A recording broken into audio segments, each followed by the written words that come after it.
आप सभी का आपके अपने channel geography with DC Jat पर स्वागत है।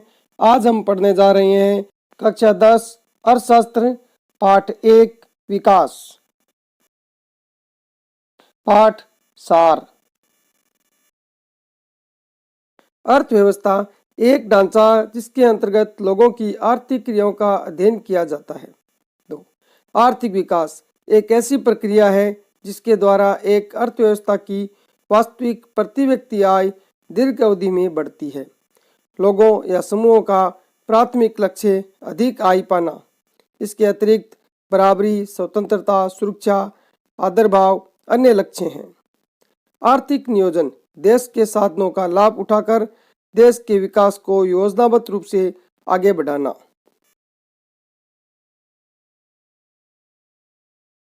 प्रति व्यक्ति आय या औसत आय बराबर कुल राष्ट्रीय आय भाग कुल जनसंख्या।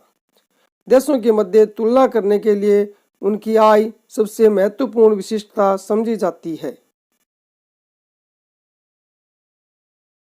देशों के मध्य विकास को नापने के लिए औसत आय के साथ सार्वजनिक सुविधाओं की उपलब्धता, स्वास्थ्य सेवाएं, जन्म व मृत्यु दर, जीवन प्रत्याशा, प्रदूषण मुक्त वातावरण आदि मानकों का भी प्रयोग किया जाता है। प्रत्येक देश के लिए औसत आय की गणना अंतर्राष्ट्रीय मुद्रा डॉलर में की जाती है। शब्दावली। विकास। विकास एक ऐसी प्रक्रिया है जिसमें प्रति व्यक्ति आय में वृद्धि होने के साथ साथ निर्धनता, असमानता, अशिक्षा एवं बीमारी में कमी भी हो, अर्थात लोगों के आर्थिक स्तर में सुधार हो एवं उनका जीवन स्तर ऊंचा हो। राष्ट्रीय विकास किसी राष्ट्र का आर्थिक, सामाजिक एवं राजनीतिक विकास। बहुराष्ट्रीय कंपनी ये वे कंपनियां हैं जिनका एक से अधिक देशों में उत्पादन पर नियंत्रण अथवा स्वामित्व होता है।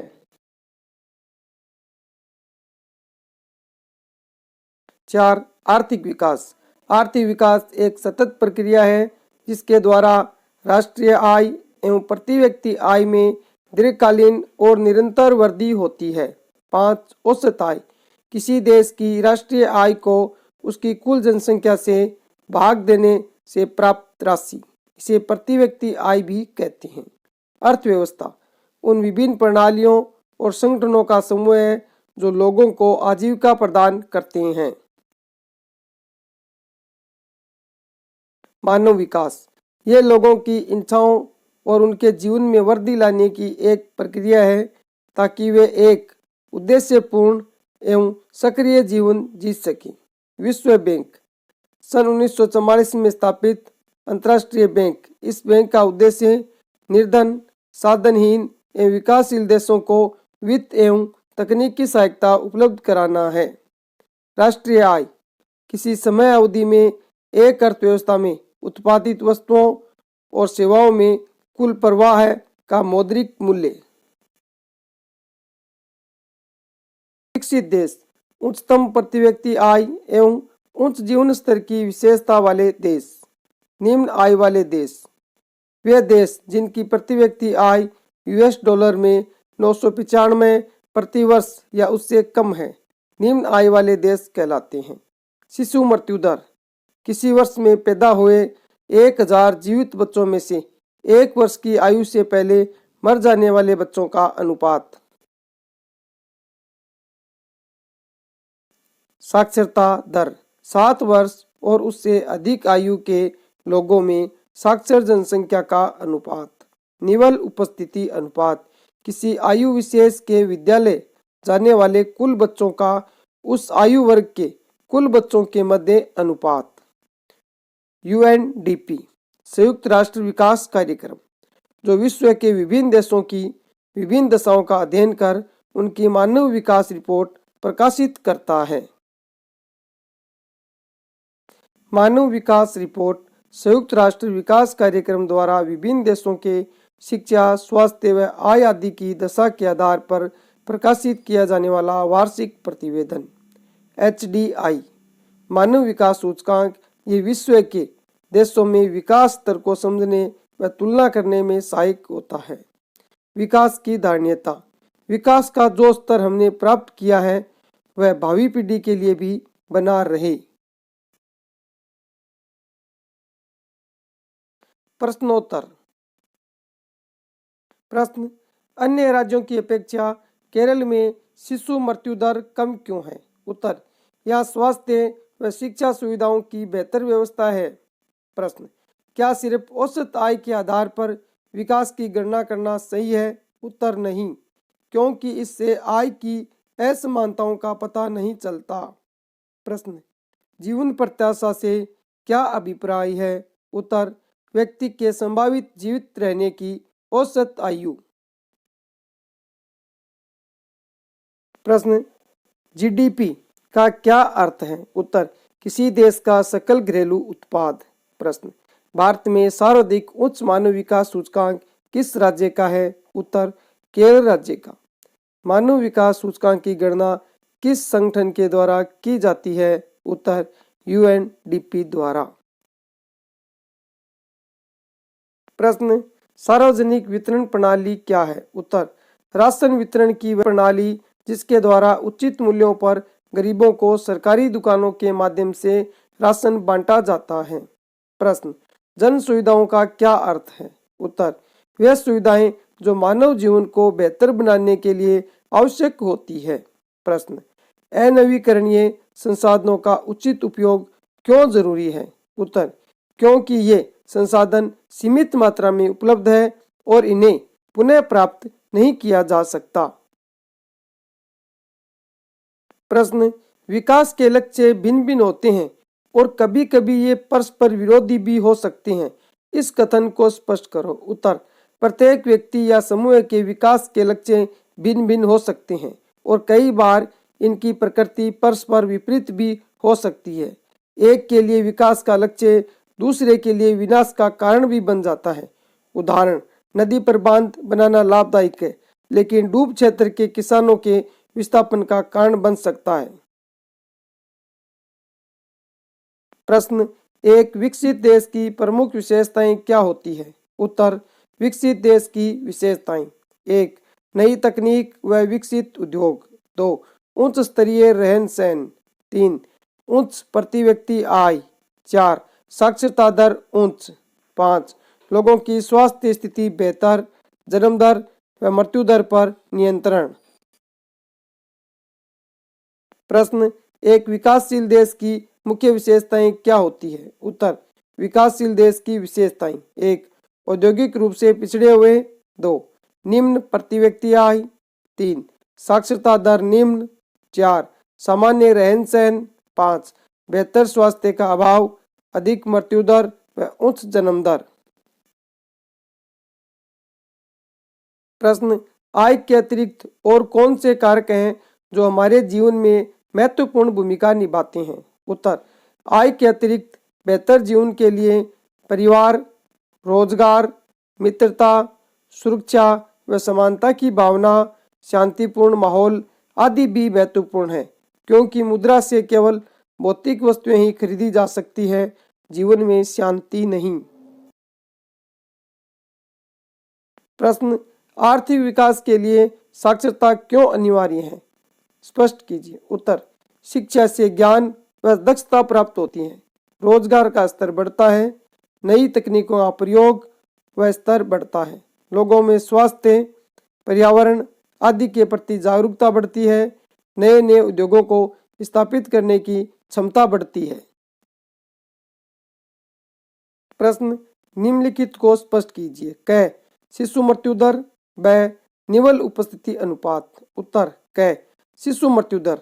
शिशु मृत्यु दर किसी वर्ष में पैदा हुए 1000 जीवित बच्चों में से 1 वर्ष की आयु से पूर्व मरने वाले शिशुओं का अनुपात। ख. निवल उपस्थिति अनुपात। निवल अनुपस्थिति अनुपात 6 से 10 वर्ष की आयु के स्कूल जाने वाले कुल बच्चों का उस आयु वर्ग के कुल बच्चों के साथ प्रतिशत या अनुपात।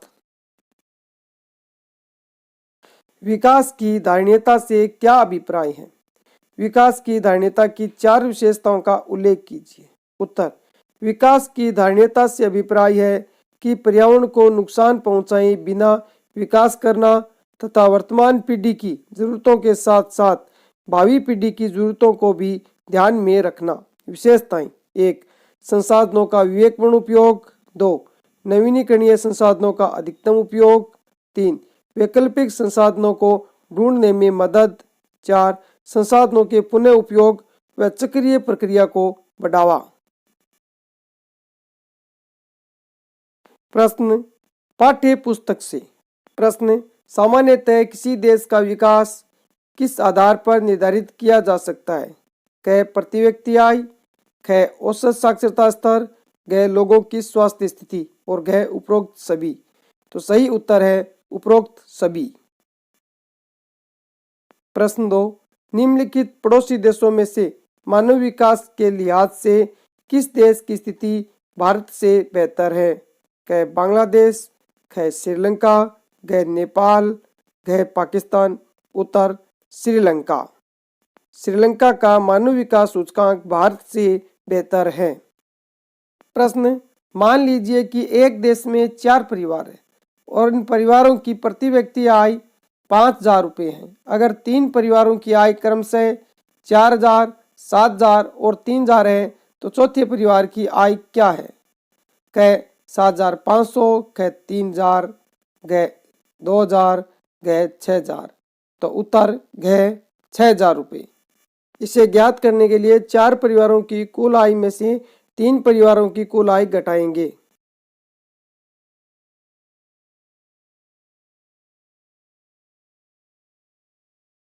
प्रश्न विश्व बैंक विभिन्न वर्गों का वर्गीकरण करने के लिए किस प्रमुख मापदंड का प्रयोग करता है?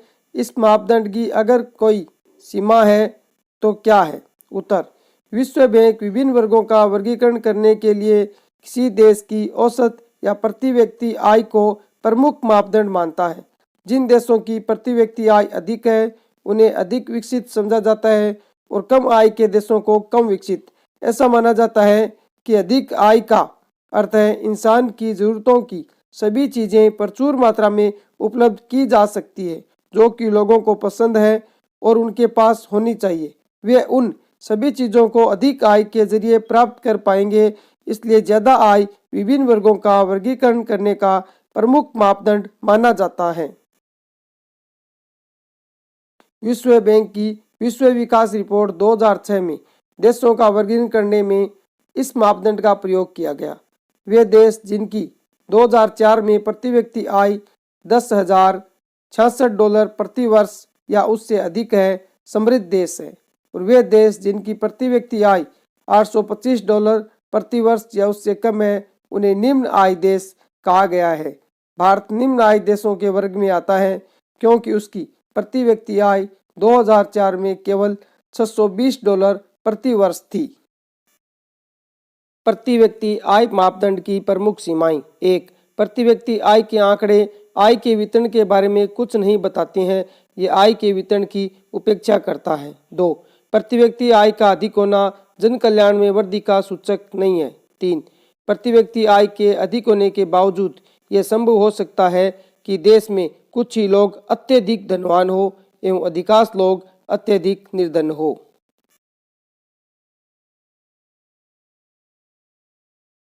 प्रश्न 5. विकास मापने का यूएनडीपी का मापदंड किन पहलुओं में विश्व बैंक के मापदंड से अलग है? उत्तर विश्व बैंक का मापदंड केवल आय पर आधारित है। इस मापदंड की बहुत सी सीमाएं हैं। आय के अतिरिक्त भी कई अन्य मापदंड हैं जो विकास मापने के लिए जरूरी है क्योंकि मनुष्य केवल बेहतर आय के बारे में ही नहीं सोचता बल्कि वह अपनी सुरक्षा, दूसरों से आदर और बराबरी का व्यवहार पाना, आज़ादी आदि जैसे अनेक लक्ष्यों के बारे में सोचता है। यूएनडीपी द्वारा प्रकाशित मानव विकास रिपोर्ट में विकास के लिए निम्नलिखित मापदंड अपनाए गए हैं। 1. लोगों का स्वास्थ्य। मानव विकास का प्रमुख मापदंड है स्वास्थ्य है। जिस देश के लोगों की जीवन प्रत्याशा जितनी अधिक होगी वह मानव विकास के दृष्टि से उतना ही अधिक विकसित होगा। 2. शैक्षिक स्तर। मानव विकास का दूसरा प्रमुख मापदंड शैक्षिक स्तर है। किसी देश में साक्षरता की दर जितनी ज़्यादा होगी वह उतना ही विकसित माना जाएगा और यह दर यदि कम होगी तो उस देश को अल्प विकसित कहा जाएगा। 3. प्रति व्यक्ति आय। मानव विकास का तीसरा मापदंड है प्रति व्यक्ति आय। जिस देश में प्रति व्यक्ति आय अधिक होगी उस देश में लोगों का जीवन स्तर भी अच्छा होगा और अच्छा जीवन स्तर विकास की पहचान है। जिन देशों में लोगों की प्रति व्यक्ति आय कम होगी लोगों का जीवन स्तर भी अच्छा नहीं होगा। ऐसे देश को विकसित देश नहीं माना जा सकता। कई वर्षों के अध्ययन के बाद यूएनडीपी ने विश्व के 173 देशों का मूल्यांकन इन आधारों पर किया। 53 देशों को उच्च मानव विकास श्रेणी और 84 देशों को मध्यम मानव विकास की श्रेणी में तथा 26 देशों को मानव विकास के निम्न स्तर पर रखा है।